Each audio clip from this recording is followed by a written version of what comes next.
شین قوم آباد تھی پہلے سے ہی کرچے تک، ان کو کہیں کہیں استین بھی کہا گیا.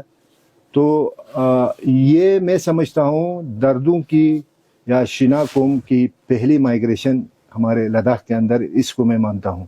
اچھا. ہاں، حالانکہ ان کے بارے میں کوئی مستند ریکارڈ ہمارے پاس موجود نہیں ہے. اور اس کے بعد 3 مائگریشنیں دردوں کی ہوئی ہے جو یہاں پہ کرگل لداخ کی طرف آئے ہیں. تو پہلی مائگریشن تو ہم اس کو مان سکتے ہیں. اور اس کے بعد دوسری مائگریشن دردستان میں، اب تھوڑا سا ہم کو بیک گراؤنڈ پہ جانا پڑے گا. دردستان میں ایک چھوٹا سا راجواڑہ تھا چلاس کے ایریے میں، جس کو آج کل دیامر کہتے ہیں. تو وہاں کا ایک راجواڑہ تھا کراٹ، جس کا نام تھا راجا کراٹ. تو راجا کراٹ کی موت کے بعد ان کے 2 بیٹے تو 3 تھے اور ایک بیٹی تھی. لیکن بڑا بیٹا جس کا نام بوٹ تھا، اور اس بوٹ کا ذکر البرونی نے 1100 عیسوی میں بھی کیا ہے اپنی کتاب میں، اپنے سفر نامے کے دوران. تو جیسے ہی کراٹ آخری عمر کے مرحلے میں پہنچا تو ان کے 2 بیٹوں میں اقتدار کے لیے، یعنی راجواڑہ ان کا والد صاحب تھا، تو ان کے جو اقتدار حاصل کرنے کے لیے ان دونوں میں انبن ہو گئی. بڑا بیٹا بوٹو اور دوسرا بیٹا تھا مچک، ان دونوں کے درمیان. تو ان دونوں میں رسا کشی ہوئی، اور آخر کار جو بڑا بیٹا تھا تھوڑا طاقتور تھا، اس کے ساتھ لوگ تھے، اس نے اپنے دوسرے بھائی کو جو تھا مجبور کر دیا کہ وہاں اپنا جو علاقہ تھا اس کو چھوڑنے کے لیے. تو وہ وہاں سے اپنے پریوار کے ساتھ یا اس کے جو ساتھی تھے ان کے ساتھ وہ تھلپن نامی ایک جگہ پہ چلا جاتا ہے. تھلپن داس کہتے ہیں، داس تھانگ لذرتے ہیں جو. تو ایک وہاں دردستان میں ایک میدان ہے، وہاں جا کے وہ آباد ہوا. لیکن جیسے ہی وہ وہاں سے مائگرینٹ ہو کے چلا گیا تو کراٹ کے جو دوست تھے، یار دوست تھے، اس کے صلاح کار تھے، انہوں نے کہا بھائی بوٹو کو بولا کہ آپ نے بہت غلط کیا، اپنے چھوٹے بھائی کو آپ نے اس طرح ناراض کرا کے نکال دیا، تو آپ اس کو منواؤ. آپ کے جو دشمن تھے اس کے فادر کے، تو ان کو موقع مل جائے گا. تو اپنے صلاح کاروں کی صلاح کو مانتے ہوئے اس نے 12 نمبردار، جس کو شنا میں جسٹیرو کہا جاتا ہے، جسٹیرو. تو 12 جسٹیرو اور ان کے ساتھ اس زمانے کے حساب سے 12 جوڑے بیل اور 12 جسٹیرو کے ساتھ اس کو منوانے کے لیے تھلپن داس بھیجا. جب یہ وہاں جا رہے تھے تو جو کراٹ کے جو پشتنی جو دشمن تھے ان کو یہ پتہ لگ گیا کہ یہ دونوں بھائی پھر مل رہے ہیں، ان کو ملانے کے لیے کوششیں کی جا رہی ہیں. اچھا. تو ان کے وہاں پہنچتے ہی رات کو انہوں نے منصوبہ بنایا، اور تھلپن داس میں مچک کے گھر میں جب یہ 12 جسٹیرو بیٹھے تھے، رات کے اندھیرے میں ان پہ حملہ کیا گیا. وہ 12 آدمی کا قتل ہوا وہاں پہ. تو پھر یہاں سے ڈنڈورا پیٹا گیا کہ بوٹ نے، جو راجواڑہ اب بن چکا تھا، بوٹ نے اپنے بھائی کو ختم کرنے کے لیے حملہ کرایا ہے. تو الزام بھی اس پہ گیا، الزام بھی بوٹ پہ چلا گیا. تو ان دونوں بھائیوں کے بیچ پھر سے بننے کی بجائے ایک کبھی ختم نہ ہونے والی دشمنی ہو گئی. اور پھر تھلپن داس میں کہتے ہیں کہ مطلب ہمارے جو شمالی علاقہ جات کی تاریخ کی سب سے خوفناک لڑائی وہاں ہو گئی، اس کے آدمیوں اور بوٹو اور مچک کے آدمیوں میں. تو وہاں سے پھر بوٹو مضبوط تھا. مچک کے جو صلاح کار تھے انہوں نے کہا اب تمہارا بچنا یہاں سے آسان نہیں ہے، تم یہاں سے نکل جاؤ. تو وہاں سے اس کی بیٹی سیل بویوری اس کی بیٹی کا نام تھا، اور ایک تھا چٹائی اس کا چھوٹا بھائی تھا.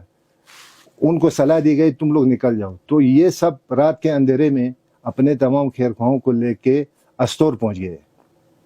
استور جس کو ہسورا بھی کہا جاتا ہے. تو وہاں یہ مدتوں بیٹھے، مچک کے اولاد بھی وہیں تھی، یہ سب وہاں بیٹھے. تو مدتوں بعد ایک بھائی جو تھا چٹائی، جس کو بعد میں یہاں کرگل آنے کے بعد ٹھٹھا بن گیا، وہ ٹھٹھا خان. استور گلگت بلتستان، ہاں گلگت بلتستان میں آتا ہے. استور ایک جگہ ہے.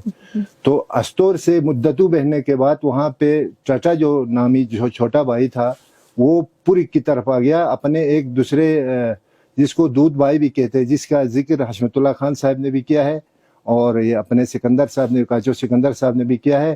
اور تاریخ دردستان و بلوچستان کے قبائل نامی کتاب کا مصنف یہ عبدالحمید خاور نے بھی کیا ہے، اور عبدالرزاق نے اپنی کتاب دردستان کا ایک نامور قبیلے میں بھی کیا ہے. تو یہ ٹٹائی نامی آدمی آ کے یہاں پہنچا پورک میں، جو جس کی نسل آج بھی ہمارے کارگل میں کاچو کے نام سے ہم جانتے ہیں، مشہور ہے کاچو کے نام سے. جیسے ہمارے پہلے وہ آ کے سدھ میں آباد ہوا، اور سدھ میں جب آتا ہے تو اس سے پہلے حشمت اللہ خان صاحب خود بولتے ہیں کہ جب ٹھٹھا خان یہاں پہنچا تو اس سے پہلے درد لوگ تھے، سرل ہیورل وغیرہ یہاں پہ آباد تھے. تو اس حساب سے یہ ہمیں ایک ثبوت مل جاتا ہے کہ ٹھٹھا خان سے پہلے بھی گلگت کے لوگ یہاں آ کے آباد تھے، پورک میں یہاں پہ آباد تھے. تو ٹھٹھا خان بعد میں یہاں ٹٹائی جو ہے ٹھٹھا خان کے نام سے معروف ہوا، اور اس کے بعد ان کی جو بہن تھی سیل بویوری کا ایک پوتا جس کا نام تھا سوری پوئلو کے 7 بیٹے کسی وجہ سے وہاں استور میں ان کا رسکشی ہوئی تھی، ٹرائبل کنفلکٹس ہوا کرتے تھے اس وقت. یہ باغ کے آ کے وادی کرکٹ جس کو ابھی آپ بڑگام کے نام سے ہم سب جانتے ہیں، تو وہاں آباد ہو گئے. جی وہاں آباد ہو کے پھر مدتوں وہاں پہ بیٹھے، اور وہاں کی زمین کو انہوں نے قابل زراعت بنایا، قابل کاشت بنایا، کیونکہ وہاں کی زمین بہت پتھریلی تھی. یہ جو کرکٹ لفظ ہے نا، اس کا وجہ تسمیہ بھی جو ہے وہ کرکٹ کا مطلب ہوتا ہے سنسکرت میں کرکتا، یعنی مطلب سٹونی لینڈ، یعنی پتھریلی زمین. تو اس زمین کو انہوں نے کیا کیا، قابل کاشت بنایا. اور پھر اس وقت اتنی گنجائش نہیں تھی ان بھائیوں کے پاس کہ سب کو وہاں پہ گزارا ہو. تو انہوں نے جو بڑا بھائی ان کے نظام کے حساب سے، بڑے بھائی کا نام چولک تھا، چولک کو بولا کہ آپ کا حق بنتا ہے کہ اس زمین پہ، اس علاقے پہ آپ یہاں رہیے. تو باقی لوگ، ایک چھانگون کی طرف آیا، ایک بریسل جو پاکستانی قبضے میں ہے ابھی وہ گاؤں، اور ایک کاکسر میں جا کے آباد ہوا، ایک شنگو شیگر میں جا کے آباد ہوا جس کو ہم لوگ پھڑوس بولتے ہیں، اب لوگ پھلٹکس کہتے ہیں اس ایریے کو. تو اسی طرح شمشا خربو بھی ایک گیا تھا، 2 بھائی. تو ایک تو لاوالت رہا تھا وہاں پہ، اس کی کوئی اولاد نہیں تھی. جو دوسرا بھائی کی اولاد وہاں کورٹیال تک پھیلی ہوئی ہے. آج آپ جو کورٹیال سے نیچے جنا شنا بولنے والے لوگ ہیں، وہ اسی دردستان کے قدیم جو راجواڑہ تھا کراٹ، اس کی نسل سے. اچھا، تو سر آپ نے تاریخ کو مفصل طریقے سے پڑھا ہے، تو اگر ہم شینا زبان یا درد اور رقبہ کو اگر ہم کے بارے میں اگر ہم بات کریں تو ان کا کیا مطلب ہے، اور کیا یہ تینوں ایک ہے یا الگ الگ ہیں؟ بہت اچھا سوال کیا آپ نے، کیونکہ میں خود پہلے بھی چاہتا تھا کہ بھائی یہاں پہ ان 3 چیزوں کو آئیڈینٹیفائی کیسے کرنا ہے. کیونکہ ہمیں یہ عام آدمی کو یہ پتہ نہیں ہے رقبہ کون ہے، یہ شین کون ہے، یہ درد کیا ہے. ہم ایک مانتے ہیں. جی ایک مانتے ہیں. اصل میں جو لفظ درد ہے، درد لفظ کے بارے میں اگر آپ ہسٹوریکلی اس کے اوپر کچھ جائزہ لینا چاہتی ہو یا لائٹ اگر اس میں کوئی روشنی ڈالنا چاہتے ہیں، تو لفظ درد کا مطلب ہے، درد خوفناک کو کہتے ہیں، ڈراؤنا، درد ٹیریبل. درد نہیں ہے. اگر آپ پرشین لفظ درد کا اگر آپ اس کا وجہ تسمیہ اگر معلوم کرو گی تو پرشین میں تو پین کو کہتے ہیں نا، درد. لیکن یہ درد نہیں ہے جو بعد میں بگاڑا گیا، یہ درات ہے. درات سنسکرت زبان میں درات کے معنی ہے ٹیریفائنگ، یعنی خوفناک. خوفناک اس لیے کہا گیا ہے کہ پہلے زمانے میں جو ہندوکش کا جو ایریا ہے، جو ناردرن ایریاز تھے، وہ ناقابل تسخیر تھے. لوگ آ جا نہیں سکتے تھے وہاں پہ، بہت مشکل حالات تھے، اونچے پہاڑی راستے تھے. تو خوفناک علاقہ تھا. تو وہاں جو لوگ رہتے تھے ان کو دراداس کہا گیا. دراداس. تو بعد میں یہ بگڑتے درد بن گیا. حالانکہ یہ جو دردوں کا ذکر، جو دردستان، دردوں کا علاقہ، دردوں کا ذکر مہابھارت میں، رامائن میں ملتا ہے. اس میں ان کا تذکرہ کیا گیا ہے. تو درد تو وہ ہے جو اس پورے دردستان میں جو لوگ آباد ہیں. اب آتے ہیں ہم شین کی طرف. تو دردستان کے اندر جتنی بھی قومیں ہیں وہ درد ہیں. صرف شینا لوگ ہی درد نہیں ہے. دردستان کے اندر چترال کی آخری سرحد سے لے کر جو بلدستان کی جو وادی ہے، روندو ہے نا، روندو تک بیچ کا جو علاقہ قدیم زمانے میں دردستان کہلاتا تھا. وہاں پہ برشسکی لوگ بھی ہیں جس کو ہم شینا لوگ ان کو کھجونا بولتے ہیں، کھجونے کہتے ہیں. جو ہمارے یہاں آپ سری نگر اگر آپ کبھی گئی ہوں گی تو یہ جو کاٹھی دروازے میں کچھ لوگ آباد ہیں، یہ کھجونا ہے.